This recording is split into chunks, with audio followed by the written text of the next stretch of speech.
head coach of Florida Tech, Corinne Derosiers, student athletes Heggblod and Caroline Dunleavy after their win over Limestone.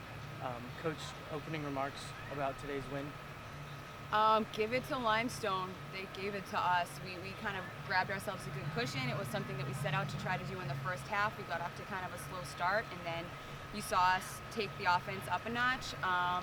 But they never stopped fighting. They brought it back to a couple goals, and I mean, we had to stall it at the end. So I'm proud of my girls for persevering, and they played tough, and they managed to handle the possessions, even though we had a lot of turnovers. But you know, Limestone really took it to us, so I want to give them some credit. All right, talk about early in the game, you fell behind 4-1. What was the difference? What did you guys change up to come back in the game and then take the lead? Nothing really. That's just something we like to do. Sometimes we like to dig ourselves out of a hole. Yeah, make it a challenge, give the people a game. But I think once we settled into the game, we were seeing some sticks easier. Our legs started moving a little bit. And the attack really did kind of break it out with some really nice shot options to Cage.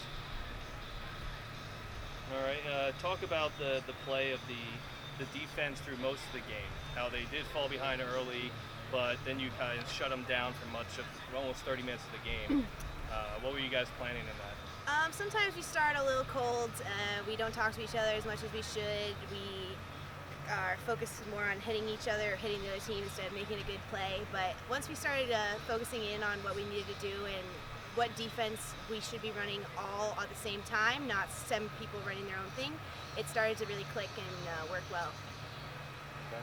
And then I think what you saw the defense do, we know what Limestone's strengths are, and they started to play a little bit more to those strengths. They were trying to push it weak side and see the shooting space and see the wide open looks on us, and after a couple times of getting burned, the kids started recovering a little bit better and really just causing them to have the ball hit their paint, and we kind of ran through it. And then what was your plan offensively against a very physical, very stout Limestone defense? They have a very pressure zone, so our main goal was to just move the ball quickly, get them out of space, and find that easy look. And in the beginning, it took us a little bit because we had to warm up our legs a little bit, but once we get our legs moving, we see those sticks way easier, and it came a lot easier to us after that. All right, and now going into your third matchup with Florida Southern and 6 in the last 2 years, what's you guys think? Are you going to enjoy this win for a little bit, or are you going to start planning for the next one? No, we're not going to enjoy it at all. We're on the next one, baby. Yeah. The Bill Belichick approach. Yep. All right. Good, thank you. Thank you.